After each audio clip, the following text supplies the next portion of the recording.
Salutations mes amis. Le 25 décembre 2021, un événement spectaculaire s'est produit. Le télescope spatial James Webb, identifié comme l'observatoire spatial le plus compliqué et le plus coûteux de l'histoire, est parti dans l'espace pour rejoindre sa destination à 1,4 million de kilomètres de la Terre. D'un coût de 10 milliards de dollars, le télescope spatial Webb est, selon la revue scientifique Nature, le plus grand pari de l'humanité dans sa quête pour sonder l'univers. Le télescope est haut de 3 étages et possède un miroir plaqué or mesurant 21 pieds, soit 6,4 mètres de diamètre. Il dispose d'un pare-soleil de la taille d'un court de tennis qui le maintient à une température incroyablement froide de moins 370 degrés Fahrenheit, soit moins 223 degrés Celsius. En vue de son lancement, sur une fusée à grande puissance, le télescope a été entièrement plié comme une création géante en origami.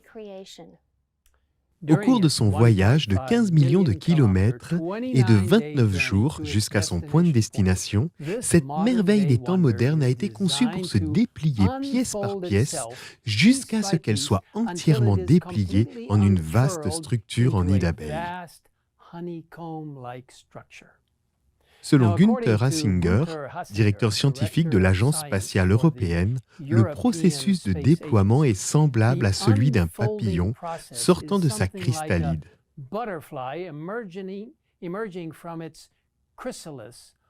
Même s'il s'agit d'un papillon très grand, coûteux et complexe. Une fois qu'il aura atteint sa destination et qu'il se sera refroidi à cette température incroyablement basse, ce télescope merveilleusement conçu sera en mesure de capter les lueurs de galaxies lointaines et d'autres objets cosmiques dans des longueurs d'onde infrarouges. Grâce à sa vision infrarouge, il sera capable de pénétrer dans des régions couvertes de poussière, comme les lieux de naissance des étoiles, et de sonder l'atmosphère des planètes situées au-delà du système solaire, indique la revue scientifique Nature. Cet incroyable télescope spatial est le résultat de plusieurs décennies de recherches minutieuses et de planification détaillée et d'ingénierie très complexe menée par une équipe multinationale d'astrophysiciens, d'astronomes, d'ingénieurs et d'autres scientifiques qui, ensemble, ont créé cette merveille technologique.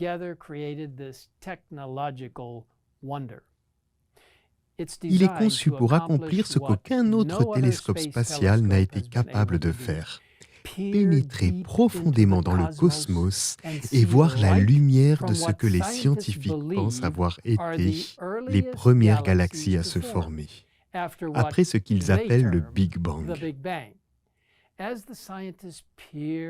En scrutant ce qu'ils croient être l'aube des temps, les scientifiques cherchent des signes de vie.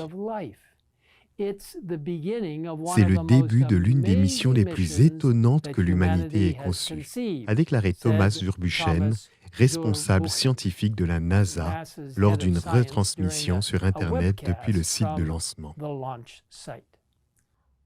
Bien qu'il s'agisse en effet d'une réalisation étonnante, ce qui est ironique, c'est que la plupart des personnes qui reconnaissent librement la conception détaillée et l'ingénierie de cette merveille créée par l'homme ne voient pas comment le vaste univers que ce télescope spatial est censé explorer a été conçu, élaboré et créé par un Dieu tout-puissant qui a créé le monde par la seule puissance de ses mots.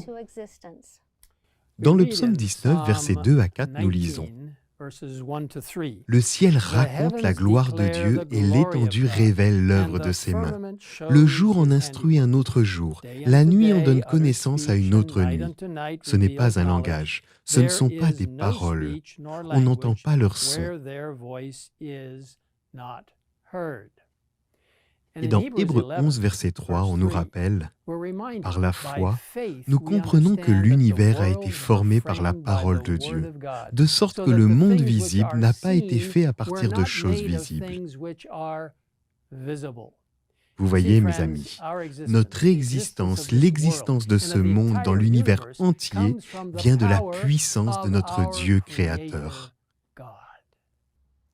Les tout premiers mots des Écritures disent que, au commencement, Dieu créa le ciel et la terre.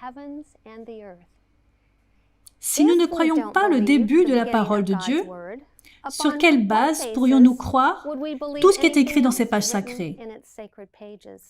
La croyance fondamentale sur la création par Dieu, est absolument fondamentale pour ce que nous sommes et ce que nous croyons et pratiquons en tant qu'adventistes du 7e jour. Elle se lit comme suit. Dieu a créé toutes choses et nous a laissé dans les Écritures le récit authentique de son activité créatrice. En 6 jours, le Seigneur a fait les cieux et la terre et tout ce qui vit sur la terre. Et il s'est reposé le 7e jour de cette première semaine. Il a ainsi établi le sabbat comme un mémorial perpétuel de l'œuvre qu'il a accomplie et achevée pendant 6 jours littéraux qui, avec le sabbat, constituaient la même unité de temps que nous appelons une semaine aujourd'hui.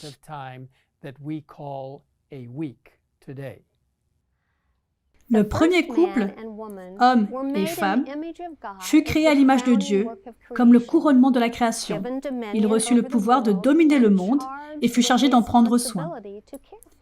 Dès son achèvement, le monde était très bon et proclamait la gloire de Dieu.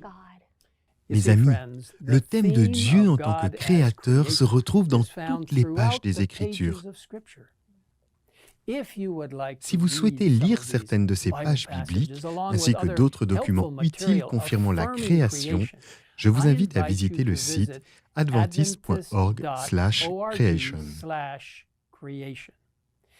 En outre, le Geoscience Research Institute, une organisation de l'Église adventiste du 7e jour, fournit de multiples ressources ainsi que des recherches scientifiques qui soutiennent une vision biblique du monde. Je vous encourage vivement à visiter leur site récemment mis à jour où vous trouverez des vidéos, des présentations PowerPoint, des articles, des galeries de photos et bien d'autres choses encore à l'adresse suivante grisda.org. Mes amis, l'amour motive tout ce que Dieu fait, car il est amour. Il nous a créés non seulement pour que nous puissions l'aimer, mais aussi pour qu'il puisse nous aimer.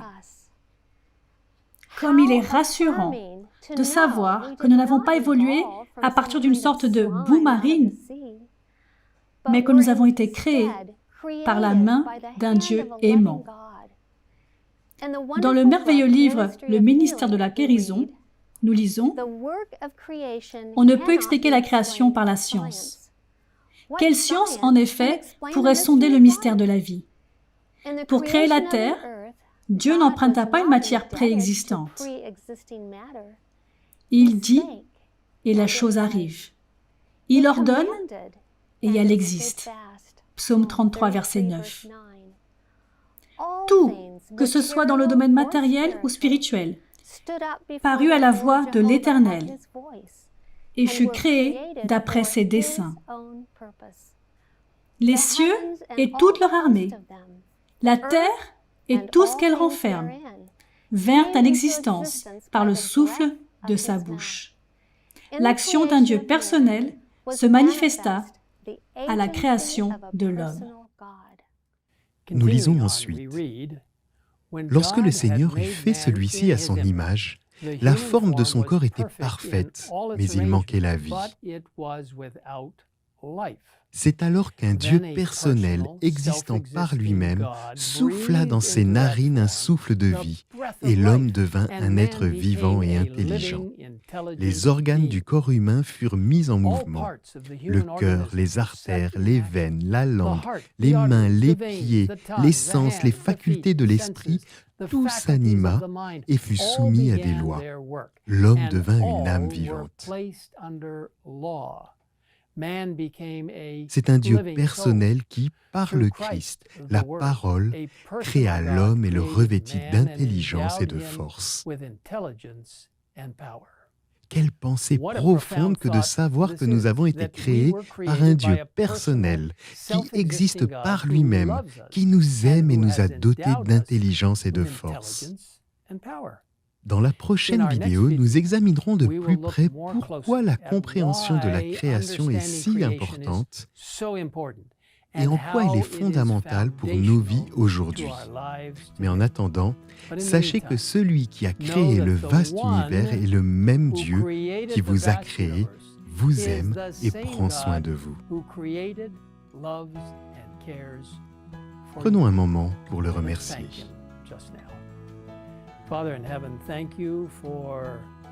Père Céleste, merci d'avoir créé cette terre par la puissance du Père, du Fils et du Saint-Esprit. Cette belle terre a vu le jour.